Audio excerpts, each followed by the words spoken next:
Oui, nous voici en direct de la manif contre l'esclavage en Libye. Nous sommes en présence de Mladjao qui va nous expliquer un peu sa présence ici et ce qu'il pense de tout cela. Oui, bonjour tout le monde. En fait, effectivement, moi j'ai lu l'appel à manifester devant l'ambassade de Libye pour ce qui se passe en Libye, c'est-à-dire que nos frères africains sont réduits en état d'esclavage dans un pays parce que, avec le désespoir, ils se retrouvent sur le chemin de la migration. Donc moi je suis venu pour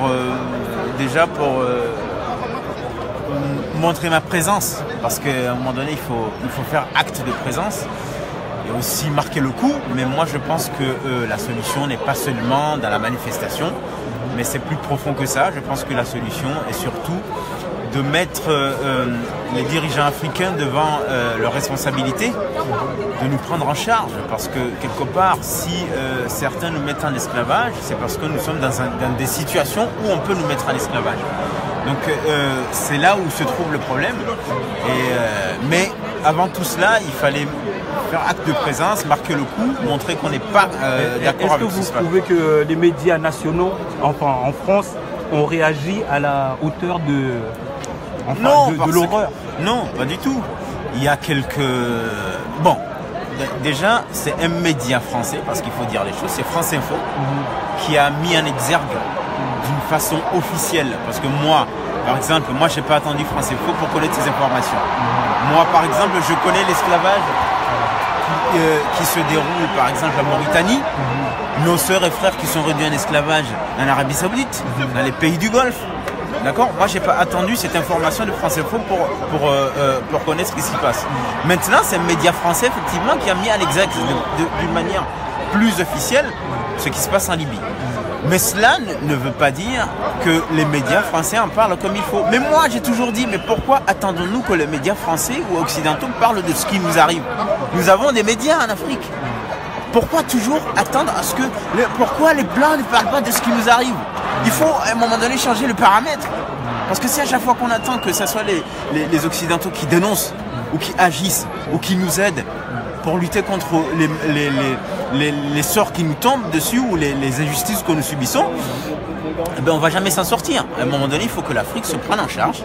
Ok? Et cela va commencer par le fait de se débarrasser de tous ces responsables, ces irresponsables politiques qui font que nos frères sont obligés, parce qu'ils sont en désespoir, sont obligés de quitter nos pays et se retrouver dans l'océan comme ça, tout simplement parce qu'ils n'ont pas d'espoir dans nos pays. C'est là où il faut frapper. Et moi, j'ai envie de dire aussi, aujourd'hui, c'est la diaspora qui bouge. J'ai envie de voir les Africains qui sont dans le continent sortir pour dénoncer ce qui se passe. Et surtout, non pas pour crier contre les Libyens, même s'il faut le faire, mais crier contre les responsables politiques dans nos pays pour changer les choses. Parce que c'est là où il y a la vraie solution. Donc pour toi, les premiers responsables, ce sont les Africains eux-mêmes? Oui. Est-ce que c'est pas blâmer la victime? Non, je ne blâme pas la victime. C'est-à-dire, moi je me positionne en tant... Bien sûr que devant les autres, je vais crier contre les injustices que nous subissons, contre l'impérialisme, contre le néocolonialisme. Mais c'est qu'on a des faiblesses si on arrive à nous coloniser ou si on arrive à nous mettre dans cet état-là. Et il faut chercher la solution ou le problème qui fait que nous sommes en état où quelqu'un peut se permettre au XXIe siècle de réduire nos frères en esclavage comme ça. C'est qu'il y a un souci. C'est qu'il y a un souci. Et pour toi, quelle est la solution dans l'immédiat, à l'heure actuelle? La solution, c'est que on a trop souvent baissé la tête, on a trop souvent résisté. Par exemple, comment on parle trop de subra, de patience. On a cette habitude de patienter trop. Ok? Il faut savoir. Moi, par exemple, il y a une chose que j'aime chez les Français, c'est qu'ils sont râleurs. Ok? Pour 1 centime de plus dans la baguette, ils râlent. Ok? Chez nous, on a tendance à trop prendre sur nous. Et donc, à un moment donné, quand ça ne marche pas, il faut sortir dans la rue. Ok? On a des exemples. Par exemple, on a vu au Burkina Faso, il a fallu qu'ils sortent. Le mec, il est parti.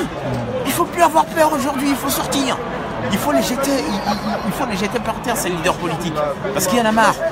Okay, il faut que les responsables politiques comprennent que s'ils montent là, ils foutent n'importe quoi, à un moment donné, il va payer de sa chair.